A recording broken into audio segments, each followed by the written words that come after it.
আসসালামু আলাইকুম। আজকে আপনাদের জন্য পাকিস্তানি একটি ডেজার্ট রেসিপি শির কুরমা সেমাই রান্নার রেসিপি নিয়ে হাজির হলাম। এই সেমাই রেসিপি রান্না করাটা খুব সহজ, কিন্তু এর টেস্ট অসাধারণ। একবার ট্রাই করলে আপনারা বুঝতে পারবেন। আশা করি আমার আজকের রেসিপিটা আপনাদের অনেক ভালো লাগবে। চলুন তাহলে রেসিপিটি দেখে নেওয়া যাক।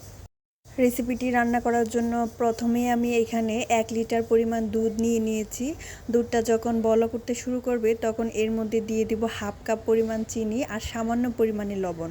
মিষ্টি জাতীয় খাবারে লবণ ব্যবহার না করলে এর টেস্ট আসে না।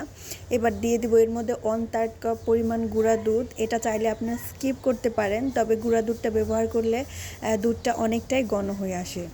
দুধটাকে কিছুক্ষণ জাল করে একটা সাইডে রেখে দিব। এবার চুলায় আরও একটা কড়াই বসিয়ে দিলাম। কড়াইয়ে দিয়ে দিয়েছি ঘি 2 টেবিল চামচ পরিমাণে। এখানে অবশ্যই ঘি ব্যবহার করতে হবে। ঘিয়ের মধ্যে এবার আমি দিয়ে দিয়েছি কাঠবাদাম কুচি কয়েকটা। এখানে আপনারা যে কোনো বাদাম বা কিশমিশ ব্যবহার করতে পারেন। এগুলোকে আমি কিছুক্ষণের জন্য ভেজে নিব। ভেজে নিয়ে তুলে রেখে দিব একটা সাইডে। বাদামগুলোকে তুলে একটা সাইডে রেখে দিব। এটা আমি রান্নার শেষে আবারও ব্যবহার করব। এবার সেই একই কড়াইয়ে আমি আবারও 2 টেবিল চামচ পরিমাণ ঘি দিয়ে দিয়েছি। এখানে দিয়ে দিব লাচ্চা সেমাই 1 প্যাকেট, মানে 200 গ্রাম পরিমাণে। এখানে আপনারা যে কোনো সেমাই ব্যবহার করতে পারেন। আমি এখানে লাচ্চা সেমাই ব্যবহার করছি 1 প্যাকেট পরিমাণে। লাচ্চা সেমাইগুলোকে এবার আমি ভালোভাবে কিছুক্ষণ ভেজে নিব। সেমাইটাকে অবশ্যই ঘিয়ে ভাজতে হবে, এটা থেকে আসল টেস্ট আসার জন্য।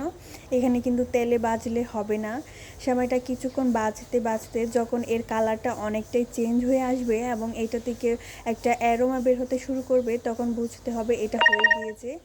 সেমাই ভেজে নেওয়ার সময় চুলার আঁচটা থাকবে লো মিডিয়ামে। চুলার আঁচটা কিছুতেই ফুল স্পিডে দেওয়া যাবে না, তাহলে দেখা যাবে সেমাইগুলো নিচ দিয়ে লেগে যেতে পারে। সেমাইটা যখন ভাজা হয়ে গিয়েছে তখন আমি রেডি করে রাখা দুধটা দিয়ে দিব সেই সেমাইয়ের মধ্যে। দিয়ে এটাকে কিছুক্ষণ নেড়ে চেড়ে নিব।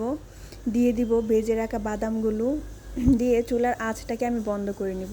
এটা কিন্তু ঠান্ডা হওয়ার পর আরেকটু ঘন হয়ে যাবে। এই পর্যায়ে আমি চুলা থেকে নামিয়ে নিব সেমাইটা। আমি এই শির কুরমা রান্না করার জন্য এখানে মিষ্টির জন্য চিনি ব্যবহার করেছি। আপনারা চাইলে কনডেন্স মিল্কও ব্যবহার করতে পারেন। এই তো আমার রান্নাটা প্রায় শেষ হয়ে গিয়েছে। এটা সার্ভ করার জন্য একদম রেডি।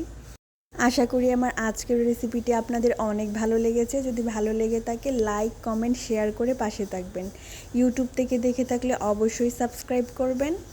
আমার শির কুরমাটা কিন্তু ঠান্ডা হওয়ার পর এইরকম ঘনত্বে চলে এসেছে। একবার হলেও এই রেসিপিটি ট্রাই করে দেখবেন। আশা করি সকলের অনেক ভালো লাগবে। আজকের রেসিপিটা এখানেই শেষ করছি। আল্লাহ হাফেজ।